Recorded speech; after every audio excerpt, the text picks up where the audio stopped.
ఈటీవీలో మంచి రేటింగ్స్తో కొనసాగుతున్న సీరియల్ కలిసుందాంరా. ఈ సీరియల్లో మెయిన్ లీడ్స్గా ప్రీతం చరణ్, మౌనికా దేవి, దివ్య ఇలా తదితరులు నటిస్తున్నారు.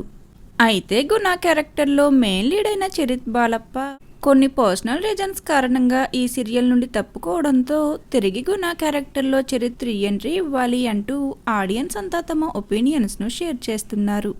అయితే ప్రస్తుతం ఈ సీరియల్లో గతంలో క్విట్ అయిన ఒక యాక్టర్ తిరిగి సీరియల్లోకి రీ ఎంట్రీ ఇచ్చారు.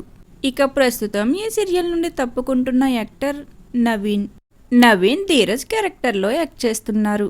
అయితే నవీన్ కొన్ని పర్సనల్ రీజన్స్ కారణంగా కలిసుందాంరా సీరియల్ నుండి తప్పుకోవడంతో తిరిగి ధీరజ్ క్యారెక్టర్లో శ్వేత్ ఈ సీరియల్లోకి రీ ఎంట్రీ ఇచ్చారు. ఇక అలానే రీసెంట్గా కలిసుందాంరా సీరియల్లోకి మరొక యాక్టర్ ఎంట్రీ ఇచ్చారు. ఇక కొత్తగా ఎంట్రీ ఇచ్చిన యాక్టర్ విజయ్ అమ్మాయి గారు సీరియల్తో పాటు మరికొన్ని సీరియల్స్లో నటించారు. తరువాత ఇప్పుడిక కలిసుందాంరా సీరియల్లో ప్రేక్షకులను అలరిస్తున్నారు. మరి ఈ సీరియల్లో ధీరజ్ క్యారెక్టర్లో శ్వేత్ రీ ఎంట్రీపై మీ ఒపీనియన్, అలానే న్యూ క్యారెక్టర్ అయిన విజయ్ ఎంట్రీ మీకెలా అనిపిస్తుంది అనేది కామెంట్ సెక్షన్లో కామెంట్ చేయండి. Thank you for watching.